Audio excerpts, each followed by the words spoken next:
Hello everyone, this is Nikita. Welcome back to our channel. अपनी NCERT series को आगे बढ़ाते हुए आज हम क्लास 9 का चैप्टर 8 डिस्कस करेंगे, जिसका नाम है मोशन। तो आज हम इस चैप्टर में मोशन के बारे में सारी चीज़ें पढ़ेंगे। जो भी हमारे चैनल से, जो भी हमारे इस वीडियो से जुड़े हैं, प्लीज़ लाइक शेयर सब्सक्राइब जरूर कीजिएगा एंड चैनल के बेल आइकन को प्रेस करना बिल्कुल ना भूलिए, ताकि आगे आने वाली वीडियोज़ की नोटिफिकेशन आपको मिलती है। 6, 7, 8 क्लास की साइंस और सोशल साइंस के कुछ चैप्टर्स अपलोड कर दिए गए हैं, तो आप जाकर चेक कर सकते हैं। एंड कोई भी डाउट आता है तो आप प्लीज़ कमेंट करके ज़रूर पूछिएगा। आप कमेंट कर सकते हैं, पूछ सकते हैं। तो स्टार्ट करते हैं अपना चैप्टर का नाम है मोशन। तो हम मोशन के बारे में पढ़ेंगे आज। In everyday life we see some objects as rest and other in motion. हम अपनी एवरीडे लाइफ में बहुत सारी ऐसी चीज़ें देखते हैं जो कि रेस्ट में होती है या फिर मोशन में होती है। पक्षियों को उड़ता हुआ देखते हैं, बर्ड फ्लाई, फिश स्विम कर रही होती है, हमारी वेन्स में, आर्टरीज में ब्लड फ्लो होता रहता है। तो ये सारी चीज़ें हम क्या देखते हैं, मोशन में होती हैं। Atoms, molecules, planet, star, galaxy सब मोशन में है। We often perceive an object to be in motion when its position change with time. हम किसी भी चीज़ को कैसे बोल सकते हैं कि मोशन में हो, जब उसकी पोजीशन चेंज हो जाती है किसी न किसी टाइम में, टाइम के रिस्पेक्ट में, तो हम कह सकते हैं कि वो ऑब्जेक्ट किसमें मोशन में है। However, there are situations where the motion is inferred through indirect evidence। यहाँ पे बहुत सारे ऐसे सिचुएशन आ जाती है जहाँ पे बहुत सारे एविडेंसेस मिलते हैं मोशन के बारे में। For example, infer the motion of air by observing. बहुत सारी ऐसी चीज़ें होती हैं कि हम ऑब्जर्व कर सकते हैं मोशन को, लेकिन हम देख नहीं पाते। जैसे हवा चल रही होती है तो हमें हवा दिखाई तो नहीं देती, हम महसूस कर सकते हैं। जैसे पत्ते हिलते हैं हवा जब चलती है, तो हम उस तरीके से उसको, हवा के उस मोशन को ऑब्जर्व कर सकते हैं, हम देख नहीं पाते। जैसे कि सनराइज और सनसेट का जो फिनोमिना होता है, सीजन जो चेंजेस होते हैं, तो हम देख नहीं पाते, हम क्या करते हैं, ऑब्जर्व करते हैं, महसूस करते हैं उन सारी चीज़ों को। तो जैसे आप देख सकते हैं कि हमारी अर्थ मोशन में है, लेकिन हमें लगता है कि हम मोशन में नहीं है। An object may appear to be moving for one person and stationary from some other. ऐसा हो सकता है कि कोई ऑब्जेक्ट चल रहा है लेकिन किसी दूसरे पर्सन के लिए वो मोशन में ना हो। तो मतलब क्या है कि जैसे आप ट्रेन में बैठे हैं, आप ट्रेन में बैठे, ट्रेन तो चल रही है, ट्रेन तो मोशन में है, इनडायरेक्टली आप भी मोशन में है, लेकिन आप एक जगह बैठे हैं तो आप क्या बोलेंगे, हम मोशन में, हम तो रेस्ट में है, ट्रेन चल रही है। तो यहाँ पर यही सारी चीज़ें बताई गई हैं। जैसे कि आप जब किसी बस में बैठे हैं तो रोड साइड पे जो पेड़ होते हैं उनको आप देखते हैं, बोलते हैं हम तो मोशन में नहीं है, हम तो रेस्ट में, ये पेड़ चल रहा है। इस तरीके से मोस्ट मोशन आर कॉम्प्लेक्स। बहुत सारे ऐसे मोशंस होते हैं जो कि कॉम्प्लेक्स होते हैं। सम ऑब्जेक्ट्स में move in a straight line. कुछ ऑब्जेक्ट होते हैं जो स्ट्रेट लाइन में चलते हैं। अदर्स में टेक सर्कुलर पाथ। कुछ सर्कुलर पाथ में चलते हैं। सम में rotate and few others vibrate. कुछ रोटेट करते हैं, कुछ वाइब्रेट करते हैं। They may be situation involve a combination of this. बहुत सारी सिचुएशन हो जाती है कि जिसमें वाइब्रेशन और रोटेशन दोनों दिखाई दे लगता है किसी सब्सटेंस में। In this chapter we shall first learn to describe the motion. पहले हम देखेंगे कि मोशन के बारे में, मोशन को डिस्क्राइब करेंगे कि मोशन हमारा स्ट्रेट लाइन में कैसे होगा। We shall also learn to express such motions through simple equation. और इक्वेशंस और ग्राफ से हम इस मोशन के बारे में आज अच्छे से पढ़ेंगे। तो ये कुछ एक्टिविटीज़ हैं, इनको पढ़ के देखिएगा। जहाँ पे आप बैठे हैं, जिस रूम में आप बैठे हैं, आप बता सकते हैं कि वहाँ की जो वॉल है वो रेस्ट में है, मोशन में है। इस तरह की कुछ एक्टिविटी है। Describing motion. अब हम मोशन को किस तरीके से डिस्क्राइब कर सकते हैं। We describe the location of an object by specifying a reference point. हम किसी भी ऑब्जेक्ट की मोशन में कैसे बता सकते हैं कि उसकी ये पोजीशन थी, अब उसकी ये पोजीशन होगी, तो उसने अपनी पोजीशन जो चेंज करी है, एक पॉइंट से दूसरे पॉइंट पर जो पहुंचा है, हम उसको कह देंगे वो मोशन में हुआ। Let us understand this example. इस चीज़ को हम एक एग्जांपल लेके सोचते हैं, समझते हैं। लेट अस एज्यूम, आपको एज्यूम करना है, सोचना है कि आपका जो स्कूल है आपके गाँव से, आपके घर से 2 किलोमीटर दूर है, ठीक है। या let us assume that a school in a village is 2 kilometre north of the railway station. Railway station से आपका जो स्कूल है वो 2 किलोमीटर दूर है। कहाँ से? रेलवे स्टेशन से दूर है आपका स्कूल, 2 किलोमीटर दूर। तो we have specified the position of the school with respect to the railway station. तो रेलवे स्टेशन की रिस्पेक्ट में हमने क्या बताया है, अपने स्कूल की पोजीशन बताई है, ठीक है। The railway station is reference point. और रेलवे स्टेशन क्या है, एक रेफरेंस पॉइंट है कि जब आप रेलवे स्टेशन पहुंच जाओगे ना, तो वहाँ से मेरा स्कूल सिर्फ 2 किलोमीटर दूर ही रह जाएगा। इस तरीके से आपने एक रेफरेंस पॉइंट बता करके बताया है कि आपने एक ऑब्जेक्ट की, एक सब्सटेंस की, उसकी पोजीशन बता दी है। We could have also chosen other reference point according to our convenience। और हम अपने कन्वीनियंस के हिसाब से उस रेफरेंस पॉइंट को चूज कर सकते हैं ना, चेंज कर सकते हैं कि वो वाली जगह उसके पास है, वो वाली जगह उस दुकान के पास है ना, ऐसे हम बताते हैं। Therefore, to describe the position of an object, we need to specify reference point called origin। तो हमें अगर किसी भी चीज़ की, किसी भी जगह की अगर पोजीशन देखनी है, तो हमें कोई ना कोई रेफरेंस पॉइंट लेना पड़ेगा कि ये जगह उस जगह के पास है। तो उस चीज़ को हम बोलते हैं ओरिजिन। हमें एक पॉइंट ऑफ ओरिजिन तो लेना पड़ेगा कि हम कहाँ से शुरू करें, कि हम वहाँ तक पहुँच जाएंगे तो हमारा जो डेस्टिनेशन है जहाँ हमें जाना है तो वहाँ से कितना दूर है। इस तरीके का हमें कुछ ना कुछ रेफरेंस पॉइंट लेना पड़ता है। अब देखेंगे मोशन अगर स्ट्रेट लाइन में हो रहा है तो क्या होगा। The simplest type of motion is a motion along straight line. सबसे सिंपल टाइप का मोशन यही होता है कि जो स्ट्रेट लाइन में हो रहा होता है। We shall first learn to describe this example. सबसे पहले एग्जाम्पल की हेल्प से इसको समझने की कोशिश करेंगे। द ऑब्जेक्ट स्टार्ट, एक कोई भी ऑब्जेक्ट है उसने स्टार्ट करी है जर्नी ओ से वो सी पे गए हैं, सी से वो बी पे गए हैं और बी से फिर ए पे गए। तो ये क्या है, एक कोई भी ऑब्जेक्ट है वो स्ट्रेट लाइन में चल रहा है। Then it moves back along the same path and reaches C. अब उसने क्या किया, दोबारा वो वापस आ गया बी पर और बी से फिर सी पर आ गया। The total path length covered by an object, अगर हम पूछेंगे कि इस ऑब्जेक्ट ने टोटल डिस्टेंस कितना कवर किया है तो हम देखेंगे कि पहले वो ओ से ए तक गया, ठीक है, तो हमने इसको पूरा 60 ले लिया। अब वो पहले बी पे वापस आया फिर सी पे वापस आया, तो हम क्या करेंगे 35 प्लस कर देंगे फिर 25 प्लस कर देंगे, टोटल फिर हमारा आंसर निकल जाएगा कि कैसे वो उसका जो रेफरेंस पॉइंट था वो 0 था। 0 से 60 किलोमीटर उसने कवर किया, फिर वो बी पे वापस आ गया तो हमने क्या करा 60 में 35 इंक्लूड कर दिया तो हो गया 35 किलोमीटर। तो हमने टोटल डिस्टेंस निकाल लिया उस ऑब्जेक्ट का कि उसने टोटल कितना चला वो, है ना। To describe distance we need to specify only the numerical value and not the direction of motion. तो हम क्या देखते हैं, अगर हमें डिस्टेंस देखना है किसी भी ऑब्जेक्ट का तो हम न्यूमेरिकल वैल्यू देखते हैं, डायरेक्शन नहीं देखते। क्या देखते हैं, न्यूमेरिकल वैल्यू, कि वो कितने किलोमीटर चला है, 2 किलोमीटर 4 किलोमीटर 5 किलोमीटर। हम ये नहीं देखते किस डायरेक्शन में चला है। हमने डिस्टेंस कवर करने के लिए सिर्फ ये देखा कि वो कितने किलोमीटर चला है, ठीक है। आगे देखते हैं, there are certain quantities which are describe by specifying only their numerical values. बहुत सारी क्वांटिटीज होती है जिसको हम क्या करते हैं सिर्फ न्यूमेरिकल वैल्यूज में बताते हैं। बहुत सारी ऐसी चीज़ें होती हैं। Numerical value of a physical quantity is magnitude. किसी भी चीज़ की हम फिजिकल क्वांटिटी में न्यूमेरिकल वैल्यू में कुछ बताते हैं तो हम बोलते हैं कि उसका मैग्नीट्यूड है। मतलब हमने सिर्फ नंबर में कुछ चीज़ बताई है, बाकी उसके साथ कोई भी इन्फॉर्मेशन नहीं दी है। जैसे डिस्टेंस हमने सिर्फ उसका किसमें दिया, न्यूमेरिकल वैल्यूज में, कि 2 किलोमीटर 4 किलोमीटर 6 किलोमीटर। तो 2 4 6 जो था ये क्या है, मैग्नीट्यूड कहलाता है। ये जो न्यूमेरिकल वैल्यूज हम जो यूज़ कर रहे हैं 2 3 4 5 6 ये मैग्नीट्यूड कहलाता है। From this example can you find out the distance of the final position C. क्या आप फाइनल पोजिशन फाइंड कर पाएंगे। इनिशियल पोजिशन क्या होती है, फाइनल पोजिशन क्या होती है। इनिशियल पोजिशन वो कि जहाँ से उसने चलना शुरू किया था, एंड फाइनल पोजीशन वो है जहाँ पे आके वो रुका। वो यहाँ पर पहुँचा फिर उसने वो यहाँ से वापस आया और सी पे आके रुका, तो सी उसकी क्या हो गई, फाइनल पोजीशन हो गई। तो आपको अगर निकालनी हो तो क्या करेंगे आप, पहले 60 में उसने फिर 35 पे आया, 25 पे आया, तो सारा प्लस करके आप टोटल उसकी फाइनल पोजीशन निकाल देंगे। इनिशियल पोजीशन 0, फाइनल पोजीशन जहाँ पे वो रुकेगा। अब देखते हैं next point, this difference will give you the numerical value of the displacement of the object O to C through A। तो यहाँ पर हमने देखा कि पूरा डिस्टेंस उसने कितना कवर करा। यहाँ से यहाँ तक जो वो चला, उसने जो डिस्टेंस कवर किया, जो उसने एरिया कवर किया, वो हो गया हमारा डिस्टेंस। अगर वो वापस 0 पे आ जाए तो उसका डिस्प्लेसमेंट क्या होगा, डिस्प्लेसमेंट कितना होगा, तो उसका डिस्प्लेसमेंट हो जाएगा 0। क्यों, क्योंकि उसकी फाइनल और इनिशियल पोजीशन थी वो 0 हो गई, एक ही थी। अभी डिस्प्लेसमेंट क्या होता है इसके बारे में भी देखेंगे। तो डिस्प्लेसमेंट होता है the shorter distance measured from initial to final position of an object is known as displacement, कि वो कम से कम वो डिस्टेंस किसी भी ऑब्जेक्ट का जो उसने इनिशियल से लेके फाइनल पोजीशन तक जो कवर किया है वो क्या होगा, उसका डिस्प्लेसमेंट कहलाएगा। इस बार फिर से दोबारा इसको देखते हैं इस पॉइंट को, ताकि अच्छे से डिस्टेंस और डिस्प्लेसमेंट समझ में आ जाए और मैग्नीट्यूड भी। तो एक ऑब्जेक्ट है वो 0 से A पे चला, तो ये 0 पॉइंट क्या है, उसका इनिशियल पोजीशन है। A पे चला तो ये क्या हो गया, अगर वो यहीं पे रुक जाए, तो वो क्या होगी, फाइनल पोजीशन। जैसे कि एग्जाम्पल में होगा, आपको स्कूल जाना है, घर से स्कूल जाएंगे आप, तो घर से स्कूल तक का आपका जो भी गैप होगा वो होगा डिस्प्लेसमेंट। घर आपकी इनिशियल पोजीशन, स्कूल आपकी फाइनल डेस्टिनेशन, ठीक है, तो ये होगा आपका डिस्प्लेसमेंट। लेकिन इसको हम डिस्प्लेसमेंट नहीं बोलेंगे। क्यों और कब नहीं बोलेंगे, क्योंकि आपको स्कूल से घर वापस भी तो आना है। स्कूल से जब आप घर वापस आ जाएंगे तो आपका फाइनल और इनिशियल पॉइंट एक ही होगा, तो इस केस में आपका डिस्प्लेसमेंट 0 हो जाएगा। तो डिस्प्लेसमेंट 0 हो सकता है लेकिन डिस्टेंस कभी 0 नहीं होगा। क्यों जी, आपने स्कूल गए वो डिस्टेंस और स्कूल से जब घर आए वो डिस्टेंस, दोनों को हम प्लस कर देंगे तो आपका टोटल डिस्टेंस आएगा कि आज आपने इतना टोटल डिस्टेंस कवर किया। ठीक है जी।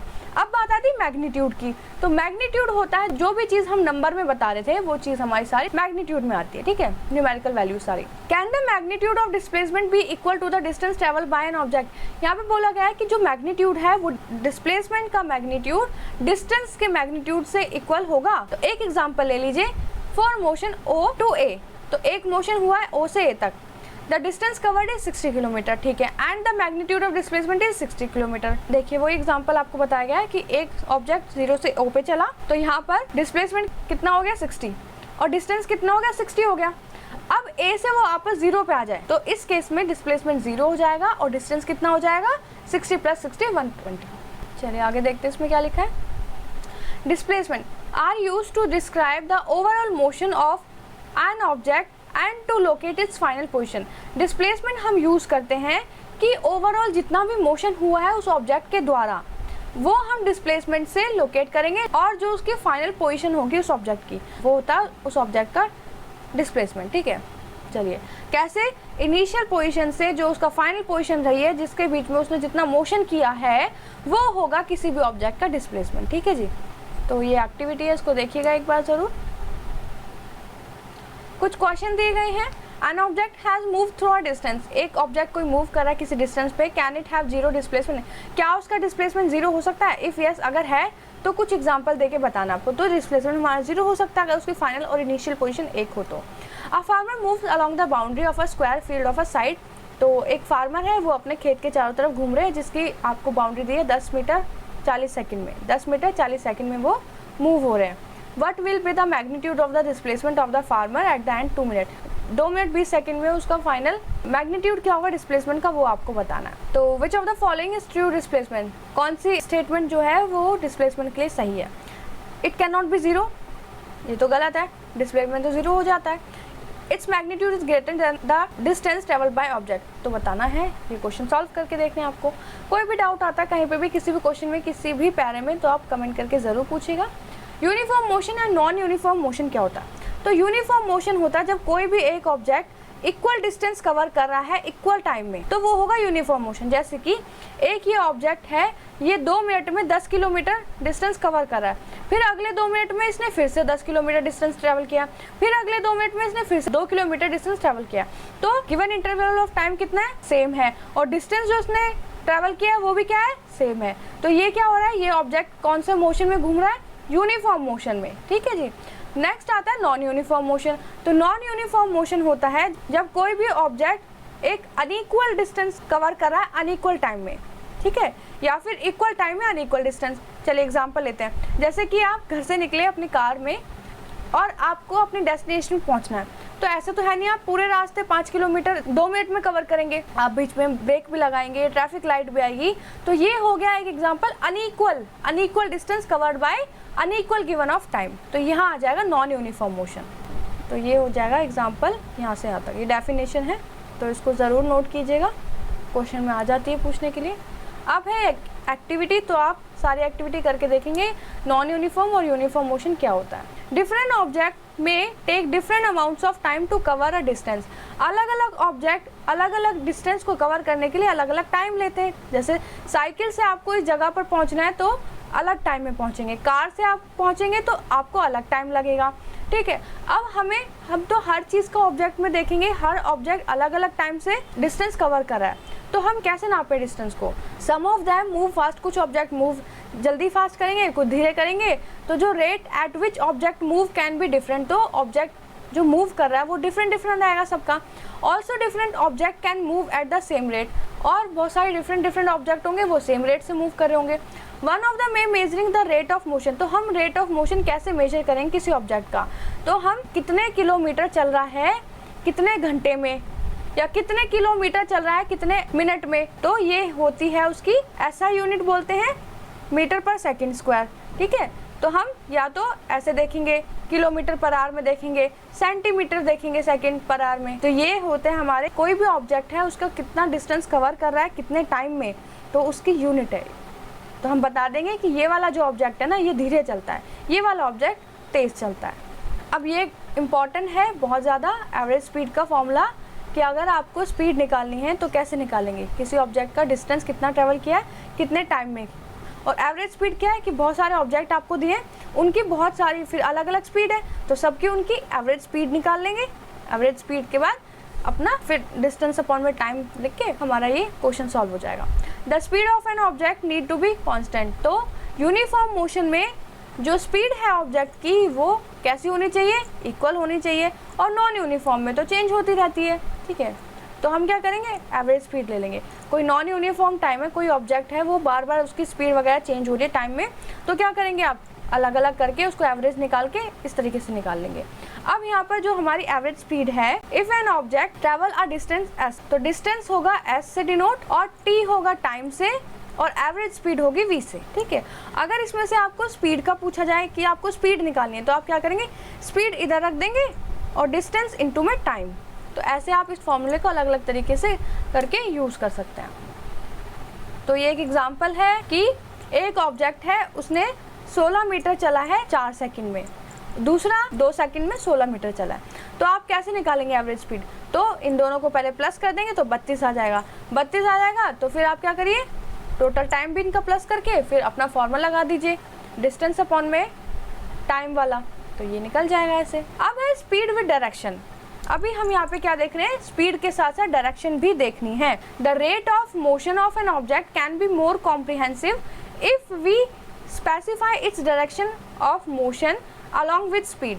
हम किसी भी ऑब्जेक्ट के बारे में इजीली से जान सकते हैं जब हम उसकी स्पीड के साथ साथ हमें उसकी डायरेक्शन भी पता चल जाए कि वो उस डायरेक्शन में इतनी स्पीड से चला था, ठीक है।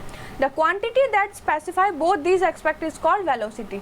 तो वेलोसिटी, हम जब किसी भी ऑब्जेक्ट की वेलोसिटी बताते हैं तो वेलोसिटी का मतलब क्या होता है कि हम उसकी डायरेक्शन भी बता रहे हैं और उसका मोशन जो हुआ था उसकी स्पीड भी बता रहे हैं। तो यहाँ पे हम डायरेक्शन भी बता रहे हैं और स्पीड भी बता रहे हैं। तो डायरेक्शन और स्पीड मतलब वेलोसिटी बता रहे हैं हम किसी भी ऑब्जेक्ट की। तो velocity is the speed of an object moving in definite direction. तो ये हो गया आपकी वेलोसिटी की डेफिनेशन कि वेलोसिटी क्या होगी किसी भी ऑब्जेक्ट की कि वो किस डायरेक्शन में कितनी स्पीड में मूव कर रहा है। The velocity of an object can be uniform और वेरिएबल।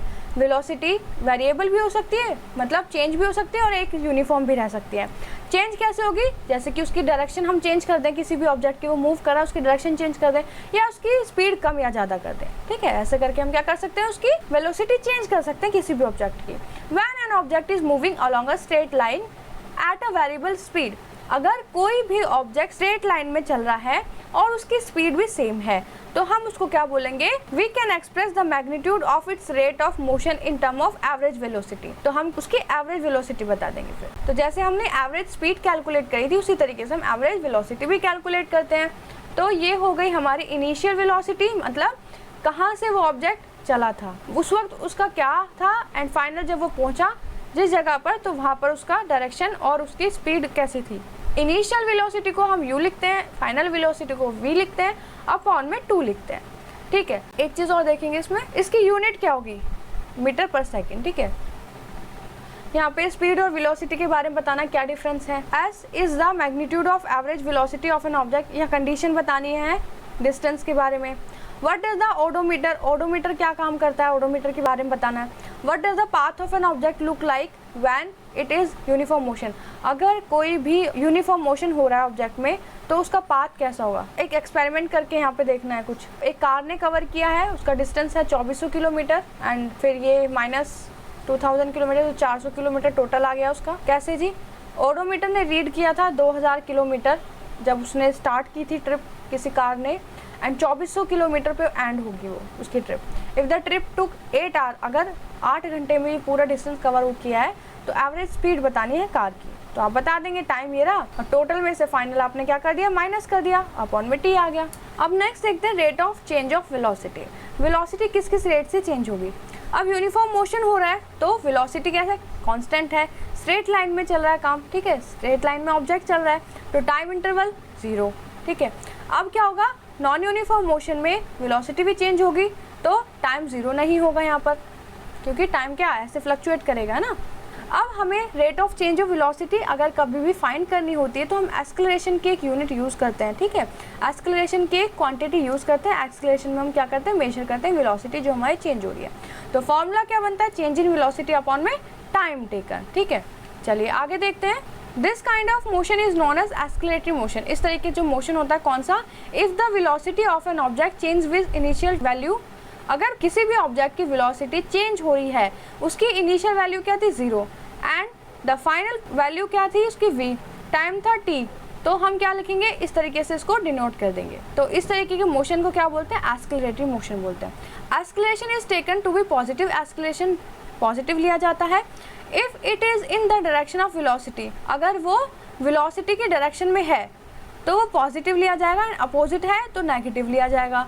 और ऐसा यूनिट क्या है, मीटर सेकंड स्क्वायर। तो अब यहाँ पे पॉजिटिव और नेगेटिव क्या हो रहा है, मान लीजिए आपकी वेलोसिटी इस तरीके से चल रही है और एस्केलेशन इधर वर्क कर रहा है, ठीक है, या एस्केलेशन आपका इधर की डायरेक्शन में है और वेलोसिटी इधर की डायरेक्शन में वर्क करेगी, तो उस केस में माइनस होगा। और अगर वेलोसिटी इधर है और एक्सेलरेशन भी इधर ही हो रहा है तो क्या होगा, पॉजिटिव लिया जाएगा, ठीक है। तो ये केस हो गया हमारा। और हमारा दो चीज़ और हमने देखी थी कि जब हम डायरेक्शन और स्पीड दोनों चीज़ देखते हैं तो हम एक क्वांटिटी यूज़ करते हैं, वेक्टर। और ये वाली जहाँ पे सिर्फ हम न्यूमेरिकल वैल्यू, सिर्फ मैग्नीट्यूड चेक कर रहे थे, सिर्फ मैग्नीट्यूड देख रहे थे, तो उस केस को हम बोलते हैं स्केलर क्वांटिटी। हम सब चीज़ कैसे लेंगे, स्केलर क्वांटिटी। चलिए, if an object travels in a straight line, अगर कोई भी ऑब्जेक्ट स्ट्रेट लाइन में चल रहा है एंड इट्स वेलोसिटी इंक्रीज और decrease y equal amount in equal interval of time, कि अगर कोई भी ऑब्जेक्ट स्ट्रेट लाइन में चल रहा है और उसकी वेलोसिटी क्या इक्वल इंटरवल ऑफ टाइम में बढ़ रही है या फिर घट रही है, then the acceleration of object is to be uniform, तो हम क्या बोलेंगे, ये यूनिफॉर्म एस्केलेशन है। और अनइक्वल क्या बोलेंगे कि कोई भी कार चल रही है स्ट्रेट रोड पे और उसकी जो स्पीड है वो इंक्रीज या डिक्रीज हो रही है अनइक्वल टाइम में, तो वो क्या हो जाएगा, नॉन यूनिफॉर्म एस्केलरेशन। तो दो टर्म थी इंपॉर्टेंट, हमने पढ़ ली। ये कुछ क्वेश्चन है, इनको करके ज़रूर देखिएगा। कहीं पे भी कोई भी डाउट आता तो प्लीज़ कमेंट करके ज़रूर पूछिएगा। आप कैसे कहेंगे कि यूनिफॉर्म एस्केलेशन होता है, नॉन यूनिफॉर्म एक्सेलरेशन होगा, तो यहाँ पे ये डेफिनेशन लिख के दे दीजिएगा। ये एक क्वेश्चन सॉल्व करना है और ये अगेन एक क्वेश्चन सॉल्व करना है। अब देखिए ग्राफिकल रिप्रेजेंटेशन कैसे कर सकते हैं मोशन का। तो graph provide a convenient method to present basic information about variety events. तो हम देखेंगे पहला ग्राफ, तो 3 ग्राफ हम पढ़ेंगे, लाइन ग्राफ, जिससे हम आराम से किसी भी ऑब्जेक्ट का ग्राफ देख के पहचान सकते हैं कि कितने टाइम में कितने किलोमीटर उसने डिस्टेंस कवर किया। इसलिए हम क्या देखते हैं, टाइम ग्राफ, ग्राफिकल रिप्रेजेंटेशन देखते हैं। तो फर्स्ट पढ़ेंगे डिस्टेंस टाइम ग्राफ। तो डिस्टेंस टाइम ग्राफ देखिए, ये है आपका वाई एक्सिस, ये है आपका एक्स एक्सिस, ठीक है जी, ये रिलेटिव लाइन एक्स और ये वाली वाई। इधर हम लिखेंगे डिस्टेंस, इधर लिखेंगे टाइम। अगर आपका कोई भी ऑब्जेक्ट यूनिफॉर्म वे में चल रहा है, अब यूनिफॉर्म और नॉन यूनिफॉर्म हमने दोनों पढ़ लिए हैं, तो अगर आपका कोई भी ऑब्जेक्ट यूनिफॉर्म वे में चल रहा है तो उसका डिस्टेंस भी एक अमाउंट पे क्या होगा, सेम होगा, डिस्टेंस और टाइम सेम होगा जो कवर कर रहा है ना गिवन इंटरवल ऑफ टाइम में। और उस तरीके से सारे देखिए आप, ये सब आपको सेम दिखाई देंगे। और जब नॉन यूनिफॉर्म होगा तो सब कुछ चेंज होगा, अलग अलग दिखाई देगा, मतलब आपका ग्राफ कुछ इस तरीके से दिखाई देगा नॉन यूनिफॉर्म में। अब हमें क्या करना है, मान लीजिए कोई भी ऑब्जेक्ट है, यहाँ पर हमें निकालना है स्पीड। तो कैसे निकालेंगे, ये है हमारा टाइम और ये वाली साइड डिस्टेंस दी हुई है। तो हमने एक इमेजिनरी लाइन ड्रॉ कर ली नीचे तक, जो ये वाला पॉइंट था ना उससे और यहाँ से। तो हमने टाइम क्या लेंगे, T2 T1, T1 क्या है इनिशियल, T2 क्या होगा फाइनल, और डिस्टेंस क्या लिया S2 और S1। तो फॉर्मूला क्या बन जाएगा, S2 माइनस S1 अपॉन में T2 माइनस T1। तो क्या था हमारा, स्पीड इक्वल्स टू में डिस्टेंस अपॉन में टाइम। तो ये हमने यहाँ पे फॉलो किया है, तो इसमें यही लिखा हुआ, ज़्यादा कुछ नहीं है इसमें। अब ये नॉन यूनिफॉर्म ग्राफ, तो नॉन यूनिफॉर्म आप देखेंगे कि किस तरीके से टाइम बढ़ता जा रहा है और डिस्टेंस उस तरीके से क्या हो रहा है, वैरी कर रहा है, डिस्टेंस और टाइम कैसे वैरी कर रहे हैं। तो यहाँ पे अगर हम सॉल्व करेंगे तो कैसे करेंगे, फॉर्मूला सेम लगेगा और यहाँ पे हमारा वैरी हो जाएगा। नेक्स्ट देखेंगे वेलोसिटी टाइम ग्राफ की, वेलोसिटी टाइम ग्राफ की। यहाँ पे कोई भी ऑब्जेक्ट है वो स्ट्रेट लाइन में चल रहा है, टाइम भी उसका सेम ही है और वेलोसिटी भी यहाँ पर उसकी सेम ही है। तो एक ये जो पोर्शन बनेगा ये पूरा उस ऑब्जेक्ट का डिस्टेंस कवर बनेगा, ठीक है। ये हो जाएगा अगेन T2, ये T1। अब हम इसको सॉल्व करके देखते हैं, जैसे हमें स्पीड निकालनी है। देखिए तो ये क्या बना है, एक रेक्टेंगुलर से बन गया। तो हम क्या करेंगे, एक रेक्टेंगुलर का फॉर्मूला लगा लेंगे, AC इंटू में BD कर देंगे, तो हमारा क्या निकल जाएगा। देखिए यहाँ पे पढ़ के देखते हैं। We know that the product of velocity and the time given displacement of an object moving uniform velocity. हमने यहाँ पे देखा कि यूनिफॉर्म वेलोसिटी शो हो रही थी। The area enclosed by velocity time graph time axis will be the equal magnitude of the displacement. तो ये क्या है, जो हमें पूरा दिखाई दे रहा है ना, ये इक्वल मैग्नीट्यूड है उस ऑब्जेक्ट का, ठीक है, equal magnitude of that object. Time क्या होगा, t1 t2 परपेंडिकुलर ड्रॉ कर रखे हमने। अब हाइट क्या होगी, AC BD, तो हाइट क्या हमारी AC और BD, तो ये t1 है तो ये भी यहाँ पे t1 यहाँ पे t2 हो जाएगा। ठीक है जी, आगे देखते हैं। तो एक्सप्रेस करेंगे, देखिए तो यहाँ पे AC यहाँ पे BD, तो AC कितना दिया हुआ है हमें, AC कितना दिया है ये देखिए 40, और BD कितना है t2 माइनस t1। टाइम क्या है हमारा t2 माइनस t1, ठीक है, इनटू में हाइट। तो ये हमें h दिया हुआ है, h होता है r। ये हमें देखा है कि जो भी ऑब्जेक्ट है उसने कितने घंटे में कवर किया, इतना उसकी स्पीड बताई नहीं थी, है ना। तो हमने क्या देखा कि 40 t2 माइनस t1 किलोमीटर। तो यहाँ पे हमने एरिया ऑफ रेक्टेंगल का फॉर्मूला लगा दिया ABCD, और हमने फिर सॉल्व कर दिया लेंथ इनटू ब्रेड्थ करके ना। ये हमारी 40 थी, ये t2 माइनस t1, तो इस तरीके से हमने लेंथ ब्रेड्थ करके ये सॉल्व कर दिया। अगेन नेक्स्ट देखते हैं। अब यहाँ पे हम क्या करेंगे, ये देखिए ये वाला जो हमें टाइम ग्राफ दिया हुआ है, इसमें हमें क्या दिया है, एक ट्राइंगल दिख रहा है और एक स्क्वायर दिख रहा है। तो half into base into height से ये निकाल लेंगे, फिर इसको निकाल लेंगे, दोनों को प्लस कर देंगे तो हमारा आंसर आ जाएगा, है ना। ये देखिए एरिया ऑफ ABCDE का जब निकालेंगे पूरा तो हमारा आंसर निकल जाएगा। एक क्या था रेक्टेंगल, तो एरिया ऑफ रेक्टेंगल प्लस में एरिया ऑफ ट्रायंगल, तो ये करके ऐसे हमारा पूरा आंसर आ जाएगा। ये है आपकी वेलोसिटी, देखिए यहाँ पे क्या हो रहा है, डिक्रीज हो रही है, और ये है आपका नॉन यूनिफॉर्म। तो यहाँ पे देखिए किस तरीके से ग्राफ बन रहा है। नेक्स्ट देखते हैं, ये कुछ क्वेश्चन है नेचर वगैरह की, इनको देखिएगा एक बार, कहीं पे भी कोई भी डाउट आता है तो प्लीज़ कमेंट करके ज़रूर पूछिएगा। अब देखेंगे equation of motion by graphical method. अब ग्राफिकल मेथड की हेल्प से क्या करेंगे, इक्वेशन देखेंगे मोशंस की। तो यहाँ पे हम ये 3 इक्वेशन पढ़ेंगे, तो तीनों बहुत इंपॉर्टेंट है, डेरिवेशन है, सॉल्व करने के लिए आ जाती है, क्वेश्चन आ जाते हैं। तो हमने देख लिया था इनिशियल वेलोसिटी किसको बोलते हैं, फाइनल वेलोसिटी क्या होगी, या इनिशियल और फाइनल पोजीशन, और टी को टाइम से डिनोट करते हैं। ये वाला आपका ग्राफ बनेगा, तो इसको एक बार ग्राफ को देखते हैं अच्छे से। तो ये है आपका u और ये है आपका t, ठीक है, और ये पूरा जो है ये है हमारा v। ये वाला जब आपका पोर्शन u है तो ये भी u हो जाएगा। आगे देखते हैं, ये t है तो ये भी t हो जाएगा, ठीक है, इतना हमने समझ लिया। अब ये पूरा जो है हमारा ये v है, इनिशियल और फाइनल। फाइनल कितनी है हमारी, ये वाली फाइनल है, ठीक है जी। अब ये पूरी v है, ये u है। अगर आपको ये पूछा जाए u निकालना है तो आप क्या करेंगे, v में से u माइनस कर देंगे। जैसे कि ये पूरा डिस्टेंस कितना है, 8 दिया है, और इतना डिस्टेंस आपको 4 दिया है। तो आपसे पूछा जाएगा कि आपको इतने पोर्शन का निकाल के बताना मुझे, तो आप क्या करेंगे, 8 माइनस 4 कर देंगे, तो यहाँ का आपका एरिया निकल जाएगा। उसी तरीके से यहाँ पर बताया हुआ है। अब डेरिवेशन करके देखते हैं। पहले फर्स्ट वाली इक्वेशन, ये वाली u प्लस AT। देखिए अगर ये वाली पूरी पोजीशन पूछी जाए तो आप इसको ऐसे लिख सकते हैं, BC इक्वल्स टू में BD प्लस में DC। तो ये क्या है, पूरी BC तो है, और अगर मुझे एक साइड निकालनी हो, DC निकालनी है, तो आप क्या करेंगे, BC माइनस BD, तो यहाँ से आपको DC निकल जाएगा। अब BC क्या है हमारी पूरी, ये V दे रखी है, और क्या दिया हुआ है वो लिख लेंगे पहले हम। OA हमारा क्या है, U है, और OC या फिर AD हमारा क्या है, T है। तो तीनों चीज़ मिल गई, U, T और V, तीनों मिल गई। तो BD हमारा क्या हो जाएगा, BD हमने देखा हमें BD निकालना है, तो मैं इसको इस पूरी BD को, अगर ये पूरा BD, अगर सिर्फ BD निकालना है तो आप क्या करेंगे, पूरा V में से U माइनस कर देंगे, ठीक है। यही तो देखा हमें, चाहिए साइड निकालनी, चाहिए साइड निकालनी, हुई हमने देख लिया। चलिए आगे देखते हैं। तो यहाँ पे हम पढ़ रहे हैं, आप अपनी बुक हमेशा अपने सामने खोल के रखिएगा, और जो जो डेरिवेशन होती जा रही है प्लीज़ उसको एक बार अपनी बुक में ग्राफ के साथ देखिएगा। तो हमने क्या ले लिया, एक्सेलरेशन निकालना है, चेंज इन वेलोसिटी अपॉन में टाइम टेकन। तो क्या किया हमने, BD अपॉन में AD कर दिया, ठीक है, BD अपॉन में ये वाली साइड ट्रेपीजियम है ना, ये पूरा देखेंगे ना आप, ट्रेपीजियम में एक ट्रायंगल है और ये रेक्टेंगल है, तो दो चीज़ हमें दिखाई देगी यहाँ पर।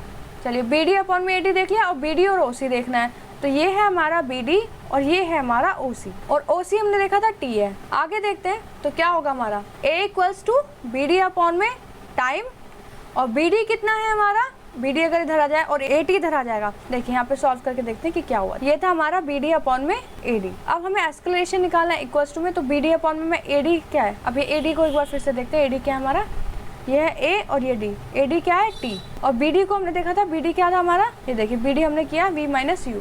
तो A इक्वल्स टू में अगर मैं V माइनस U कर दूं और अपॉन में इसको T लिख दूं, अब मैं क्या करूंगी, इसको इससे मल्टीप्लाई, तो AT इक्वल्स टू में V माइनस U हो जाएगा। और अगर मुझे V निकालना है तो मैं V इधर ले आऊँगी और U प्लस में AT हो जाएगा, क्योंकि इधर पहुँच जाएगा। तो यहाँ पे क्या हो, एक बार फिर से देखते हैं, थोड़ा सा कन्फ्यूजिंग सा लगेगा। देखिए BD अपॉन में AD, BD हमारा क्या है V माइनस U, AD क्या है T, ठीक है जी। तो हमने ये पुट कर लिया यहाँ पर। अब इसको इससे मल्टीप्लाई करें तो AT इक्वल्स टू में V माइनस U हो जाएगा। अब हमें यहाँ पे क्या निकालना है, v निकालना है। तो v हमारा इधर पहुँच जाएगा तो 80 इधर आ जाएगा। जो चीज़ इधर प्लस में होती है वो माइनस में हो जाती है, जो माइनस में होती है प्लस हो जाती है। तो फर्स्ट इक्वेशन हमने देख ली। सेकंड है equation for position time relation. तो हमें क्या निकालना है, पोजीशन टाइम रिलेशन के अकॉर्डिंग निकाल के दिखाना है। तो सिर्फ एक भी पूछ सकते हैं, सिर्फ तीनों भी पूछ सकते हैं क्वेश्चन में। तो हमने यहाँ देखा था ये क्या है, पूरा यही हमारा बार बार डायग्राम यूज होगा। तो हमारा ये क्या था, पूरा ट्रापीजियम था जिसमें एक ट्राइंगल है एक रेक्टेंगल है, ठीक है। दोनों का फॉर्म लगाएंगे। ट्राइंगल क्या होगा, half into base into height, और इसका लेंथ इंटू ब्रेड्थ करके। चलिए करके देखते हैं।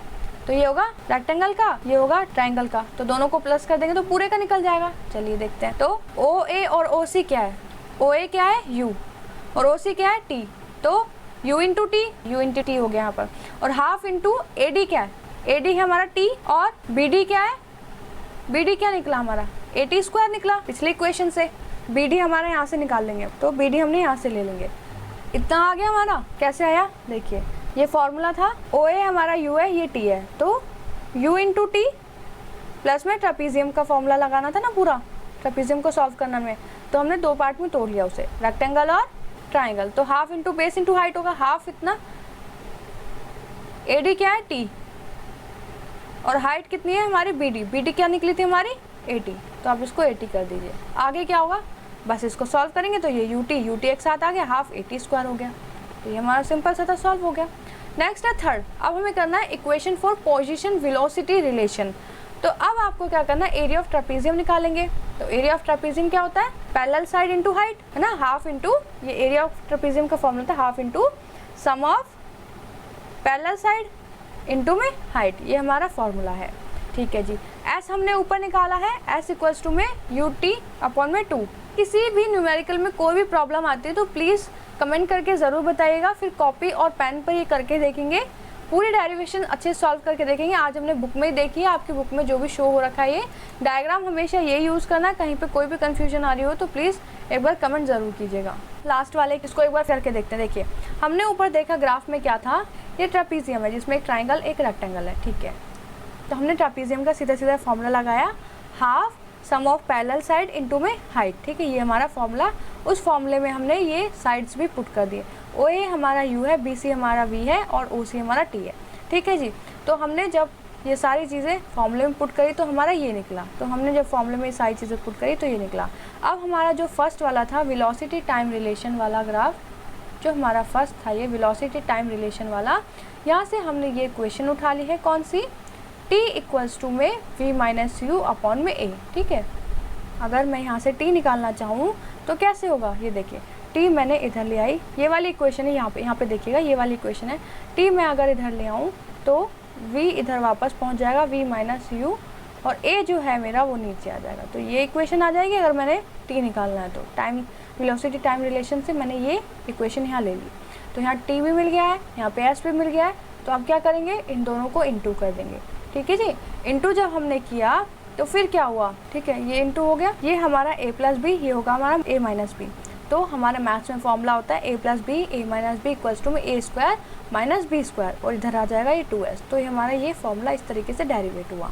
तो ईजी सा है, कोई भी डाउट आता है तो ज़रूर पूछेगा। हमने इसको एक बार फिर से देख लिया। ये कुछ क्वेश्चन हैं, इनको ज़रूर करके देखिएगा। सारे फॉर्मूले जो हमने पढ़े हैं वही हमारे यहाँ पे पुट हो रखे हैं। देखिए यहाँ पर यू टी प्लस में हाफ ए टी स्क्वायर। अब देखते हैं यूनिफॉर्म सर्कुलर मोशन। तो यहाँ पे अलग अलग शेप दे रखी है, कोई रेक्टेंगुलर ट्रैक है, कोई हेक्सागोनल है, कोई ऑक्टागोनल और कोई है सर्कुलर। तो when the velocity of object changes, अगर किसी भी ऑब्जेक्ट की वेलोसिटी चेंज हो रही है, हम क्या कह सकते हैं कि वो ऑब्जेक्ट एक्सेलरेशन में है। The change in the velocity could be due to the change its magnitude. Velocity कब चेंज होगी, अगर उसकी मैग्नीट्यूड में, डायरेक्शन में, मोशन में चेंज आता है तो वेलोसिटी चेंज हो जाएगी। एक एग्जांपल लेके देखते हैं। A object does not change its magnitude, एक ऑब्जेक्ट अपना मैग्नीट्यूड चेंज नहीं करेगा। An object does not change its magnitude of velocity but only it's direction of motion. कि अब वो जो ऑब्जेक्ट है वो चेंज नहीं हो रहा, उसकी मैग्नीट्यूड चेंज नहीं हो रही है, मैग्नीट्यूड वेलोसिटी जो है उसकी चेंज नहीं हो रही है, लेकिन उसकी जो डायरेक्शन है वो कैसी है, मोशन में है। एक एग्जांपल फिर से लेके देखते हैं। ABCD पार्क पे एक बॉडी है, कोई भी वो दौड़ रहा है, कोई भी इंसान, लेट अस वो एथलीट है, वो रन कर रहा है in order to keep himself track, कि अपने ट्रैक पे रहे वो, है ना। He quickly changes speed at the corner. तो आप क्या देखेंगे, कॉर्नर पे उसे मुड़ना पड़ेगा, स्पीड यहाँ पे चेंज करनी पड़ेगी। और how many times will athlete, कितने टाइम वो अपनी पोजीशन या फिर स्पीड चेंज करेगा, 4 बार, 4 कोने तो 4 बार करेगा। तो now suppose instead of rectangular track, अब ये देखिए उस एथलीट को हम रेक्टेंगुलर ट्रैक की जगह कोई और ट्रैक दे देते हैं, ये हेक्सागोनल देखेंगे। तो देखिए यहाँ पे कहाँ पे वो उसकी स्पीड और डायरेक्शन चेंज करेगा, ये देखिए। तो यहाँ पर हम ये देख रहे हैं डायरेक्शन और स्पीड के रिस्पेक्ट में, मतलब वेलोसिटी के बारे में देख रहे हैं, ठीक है। तो कोई भी ऑब्जेक्ट वेलोसिटी में कब आएगा, कैसे आएगा। अब बात आती है सर्कुलर ट्रैक की। अगर देखें हम तो सर्कुलर ट्रैक कितना ही रहा। अब सर्कुलर ट्रैक में हमेशा ही वो उसकी स्पीड भी चेंज हो रही है और डायरेक्शन भी चेंज हो रही है, जैसे कि हमारी अर्थ है ना, जैसे कि सोलर सिस्टम में सब कुछ होता रहता है। तो आप क्या देखेंगे, we know the circumference of a circle, radius कितनी होती है, आर। अब क्या करेंगे, पूरा पाथ का निकालने के लिए 2 पाई आर, और टाइम कितना है, जितने टाइम में वो कवर कर रहा है 2 पाई आर अपॉन में टी कर दीजिए, तो पूरे पाथ का निकल जाएगा। तो when an object moves in circular path with uniform speed, it's motion is called uniform circular motion. अगर कोई भी ऑब्जेक्ट सर्कुलर पाथ में यूनिफॉर्म स्पीड में है तो क्या बोलेंगे, उसको यूनिफॉर्म सर्कुलर मोशन बोलेंगे। तो ये एक एक्टिविटी है, देखिए यहाँ पर अगर आप किसी भी ऑब्जेक्ट को इस तरीके से खड़े होकर घुमाएंगे और अगर आप यहाँ पे छोड़ देंगे, अगर उस ऑब्जेक्ट को यहाँ से अपने जो हाथ में धागा है इसको छोड़ देंगे तो वो लेटरल जाएगा। लेटरल जाएगा मतलब जिस जगह पे आप छोड़ेंगे वहाँ से सीधा निकल जाएगा, ठीक है। अब देखते हैं कैसे, यहाँ पे क्या लिखा है, if you carefully note on being release the stone moves along a straight line tangential to the circular path. तो आप क्या देखेंगे, जब जहाँ पे आपने छोड़ा वो इस सर्कुलर पाथ के टेंजेंट होके निकल जाएगा वो, ठीक है। ये जो आपका थ्रेड था, ये पूरा जो भी वेट है इसका, वो टेंजेंट होके निकल जाएगा, टेंजेंट एक डायरेक्शन में पहुंच जाएगा। This because once the stone is release, एक बार जैसे आप अपने हाथ से स्टोन रिलीज कर देंगे, it continue to move along the direction it has been moving at that instant. तो आप क्या देखेंगे, जिस डायरेक्शन में आपने छोड़ा है वो उसी डायरेक्शन में वो आगे बढ़ेगा। This shows that the direction of motion change at every point. यहाँ पे डायरेक्शन हर पॉइंट पे, सर्कुलर पाथ में हर पॉइंट पे डायरेक्शन चेंज हो रही है। तो इसीलिए हमने बोला था कि सर्कुलर पाथ पे हर डायरेक्शन में चेंज हो रही है। अगर आप यहाँ पे छोड़ेंगे तो वो इस डायरेक्शन में जाएगा, यहाँ पे छोड़ेंगे तो वो इस डायरेक्शन में जाएगा, इस तरीके से। आगे देखते हैं, when an athlete throws a hammer, अगर कोई एथलीट हैमर थ्रो करते हैं स्पोर्ट्स में, तो he she hold the hammer, discus his head, give its circular motion rotating his her on body. तो अपने बॉडी को भी रोटेट करते हुए वो फेंकते हैं। Once release the in the desire direction, जिस डायरेक्शन में वो फेंकना चाहते हैं अगर उस डायरेक्शन में वो रिलीज हो जाता है, द हैमर और discuss moves in the direction in which the it was moving at the time it release. तो ये देखिएगा किस टाइम पे उन्होंने, किस जगह पे उन्होंने रिलीज करा था और कहाँ से फिर वो कहाँ मिलता है एंड में। तो ये यहाँ पे आप सैटेलाइट, अर्थ, ये देखेंगे सब चीज़ें सर्कुलर मोशन में घूमती है। तो हमने ये देख लिया सर्कल के बारे में, है ना। यहाँ पे देखा हमने वेलोसिटी, यूनिफॉर्म सर्कुलर मोशन की देखनी थी हमने, वो देख ली। तो एग्जाम्पल लिए हमने रेक्टेंगुलर के, हेक्सागोनल के, है ना, और ऑक्टागोनल के। तो हमने देखा कि वेलोसिटी किस तरीके से हमारी यहाँ पे चेंज हुई है, ठीक है, किस तरीके से हमारी स्पीड और डायरेक्शन यहाँ पे चेंज हुई है। तो ये सारी चीज़ें देखिए हमने एक्सेलरेशन के रिगार्डिंग यहाँ पे पढ़ा था। तो किसी भी पॉइंट में अगर कोई भी प्रॉब्लम आती है तो प्लीज़ ज़रूर पूछिए। आपकी कोई एक रिविज़न के लिए एक समरी है, चैप्टर ख़त्म। ये कुछ क्वेश्चन है, डिस्कस कर लेते हैं। फर्स्ट क्वेश्चन है, एन एथलीट कम्प्लीट्स 1 राउंड, एक एथलीट हैं जो कि एक राउंड कंप्लीट कर रहे हैं सर्कुलर ट्रैक का जिसका डायमीटर है 200 मीटर 40 सेकंड में। What with the distance covered and the displacement, distance और डिस्प्लेसमेंट बताना है हर 2 मिनट बाद का। क्वेश्चन सॉल्व करने की कोशिश करते हैं। तो यहाँ पर करना शुरू करते हैं। फर्स्ट क्वेश्चन, हमें डायमीटर था 200 मीटर, तो सारी चीज़ें जो गिवन है सबसे पहले हम वो लिखेंगे, और सरकमफ्रेंस क्या होगी, पाई डी, तो क्या हो जाएगा 200 पाई कर लेंगे हम इसको। चलिए 200 पाई मीटर। अब 1 मिनट में था, मतलब हमें टाइम कितना दिया है 1। तो आगे सॉल्व करने की कोशिश करते हैं इसको। टाइम दिया था 1 और डिस्टेंस कितना कवर कर रहे हैं ये 40, तो क्या हो जाएगा 2 पाई अपॉन में 40। 2 मिनट 20 सेकंड को अगर आप सबको सेकंड में कन्वर्ट करोगे तो आपका आएगा 140 सेकंड, क्योंकि हमें सेकंड में आंसर लेना है। सेकंड में हमारी क्या होती है, ऐसा यूनिट होती है। तो क्वेश्चन सॉल्व करेंगे 140 इंटू 200 2 पाई आर करके 22 अपॉन में क्या कर लेंगे हम, अपॉन में 40 जो अभी लिया हमने 40 और 2 मिनट 20 सेकंड। तो इस तरीके से इसको सॉल्व करने की कोशिश करेंगे। तो 40 इंटू में यहाँ पे हो जाएगा 7, मीटर में आप करेंगे तो यहाँ पर कट करेंगे तो यहाँ पे आपका आंसर आ जाएगा मीटर सेकंड में। नेक्स्ट क्वेश्चन देखते हैं।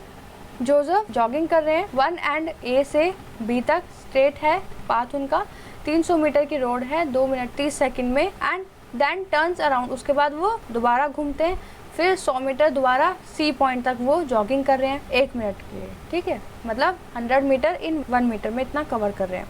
What are the jaws of average speed बतानी है, वेलोसिटी बतानी है, ए और बी पॉइंट दोनों में देखते हैं इनका। तो यहाँ पे पढ़ते हैं सेकंड क्वेश्चन देखिए। तो अगर वो ए से बी पे, फर्स्ट पॉइंट है ए टू बी निकालना है तो 300 मीटर होगा, ठीक है, ये देखिए। अब ए टू सी देखेंगे तो जो हमारा 300 था उसमें 100 प्लस कर देंगे क्योंकि वापस आए थे वो, तो ये कितना हो जाएगा 400 मीटर। तो यहाँ से हमने उनका डिस्टेंस निकाला। अब टाइम देखेंगे तो ए से बी पे टाइम देखिए, पहले ए टू बी पे टाइम 2 मिनट कितने थे, 2 minute 30 second, 2 minute and 30 second. तो टोटल करेंगे तो कितना हो जाएगा, इसको निकालेंगे तो आपका ये 60 इंटू 30, हाँ इंटू 30 हो जाएगा, हाँ ठीक है। तो ये हो जाएगा 210 कुछ। अब इसके लिए भी टाइम निकालिए, ये होगा ए टू सी। ए टू सी जब आप निकालेंगे तो ए टू सी हमारा टाइम क्या दिया हुआ है, ए टू सी हमें बताया है यहाँ पर 1 मिनट, तो यहाँ 2 मिनट 30 सेकेंड जो पहले वाला जो टाइम था जो उनको पूरा लगा था टोटल, प्लस में 1 मिनट, तो यहाँ आ जाएगा 210। ये वाला हमारा, इसकी कैलकुलेशन थोड़ी सी गलत होगी शायद, ओके दोबारा करते हैं। तो ये सब कुछ सेकंड में कन्वर्ट करना ना मैं, इसलिए तो इसको अगर सॉल्व करके देखेंगे 2 मिनट 60 प्लस 30, ये हो जाएगा 150 सेकेंड्स। तो ये हमने टाइम भी देख लिया टोटल और हमने हमारा डिस्टेंस भी देख लिया। अब हम सीधा फार्मूला लगाएंगे, एवरेज स्पीड का फॉर्मूला लगाएंगे, टोटल डिस्प्लेसमेंट अपॉन में टाइम। तो यहाँ सॉल्व करेंगे ए टू बी का पहले 300 अपॉन में 150, तो इसको क्रॉस करेंगे तो आंसर आ जाएगा। नेक्स्ट आप अगेन फिर, तो ये हो गई हमारी एवरेज स्पीड, यहाँ से निकलेगी। एवरेज वेलोसिटी हम कैसे निकालेंगे, टोटल डिस्प्लेसमेंट अपॉन में टाइम, ये हो गई वेलोसिटी। और स्पीड भी निकालेंगे तो टोटल डिस्टेंस अपॉन में टाइम, यहाँ पे डिस्प्लेसमेंट अपॉन में टाइम, वहाँ पे हो जाएगा डिस्टेंस अपॉन में टाइम। तो दोनों चीज़ निकल गई, ए टू बी की हमने डिस्प्लेसमेंट भी निकाल लिया, यहाँ से वेलोसिटी भी निकाल ली, ठीक है, ये होगी वेलोसिटी और यहाँ पे डिस्टेंस। तो सारी वैल्यूज पुट करके अब यहाँ पे आंसर निकाल लेंगे, ठीक है, ईजी हो जाएगा। नेक्स्ट देखते हैं क्वेश्चन थर्ड। अब्दुल ड्राइविंग कर रहे हैं स्कूल के लिए, computers the average speed of his trip, तो उनकी जो स्कूल बस में उसमें जो कंप्यूटर लग रहा है उसमें स्पीड बताइए उनकी 20 किलोमीटर पर आवर। जब वो रिटर्न हुए ट्रिप से तो there is a less traffic कम मिला है उन्हें, तो एवरेज स्पीड उनकी रही है 30 किलोमीटर पर आवर। तो एवरेज स्पीड निकालनी है अब्दुल की बस। इसमें टाइम हम T1 T2 ले लेंगे, इनिशियल और फाइनल वाला। तो थर्ड क्वेश्चन कर देंगे यहाँ पर। अब यहाँ पे हमने सारी इक्वेशंस निकाली थी, क्वेश्चन सेकंड में सारी निकाल ली है, तो आप इजीली फार्मूला पुट करके वेलोसिटी का, तो आप वेलोसिटी और डिस्प्लेसमेंट दोनों के लिए निकाल लोगे, ए टू बी के लिए भी और ए टू सी के लिए भी, ठीक है। कहीं पे डाउट आता है तो प्लीज़ कमेंट करके पूछेगा, फिर हम पूरे अच्छे से एक्सरसाइज सॉल्व करेंगे। इसकी सी वाला पॉइंट देखते हैं हम। टाइम एक T1 हो जाएगा, एक लेंगे हम T2, ठीक है, एक होगा T1 T2। स्पीड निकालने के लिए टोटल डिस्टेंस अपॉन में टाइम, डिस्टेंस क्या है, डिस्टेंस तो हमें नहीं बताया, तो हमें सिर्फ उनकी स्पीड बताई है, तो हम ले लेंगे इसको ऐसे, डिस्टेंस जो भी हमारा T1 अपॉन में T2 करें। आगे देखते हैं D प्लस T अगर मैं करूँ अपॉन में D अपॉन में 30, तो ये हो जाएगा D अपॉन में 20 प्लस में D अपॉन में 30। तो ऐसे इसको सॉल्व करेंगे तो हमारा आंसर आएगा 120। यहाँ से सॉल्व कर लेंगे एलसीएम लेके, तो ये हमारा कुछ ऐसे। अब इसको सॉल्व करेंगे तो आपका आंसर आ जाएगा। क्वेश्चन नंबर 4 देखते हैं। A motor boat starting from rest से स्टार्ट हुई है, accelerates in a straight line और कांस्टेंट रेट दिया है 3.0 मीटर सेकेंड स्क्वायर 8.0 सेकेंड के लिए। How far does boat travel during this time, तो कितनी दूर तक जा पाएगी वो बोट। क्वेश्चन नंबर 4 देखते हैं। इनिशियल पॉइंट हमारा 0, इनिशियल पॉइंट हमारा 0 एंड एक्सकलेरेशन क्या है 3 मीटर, हाँ 3 मीटर सेकेंड स्क्वायर।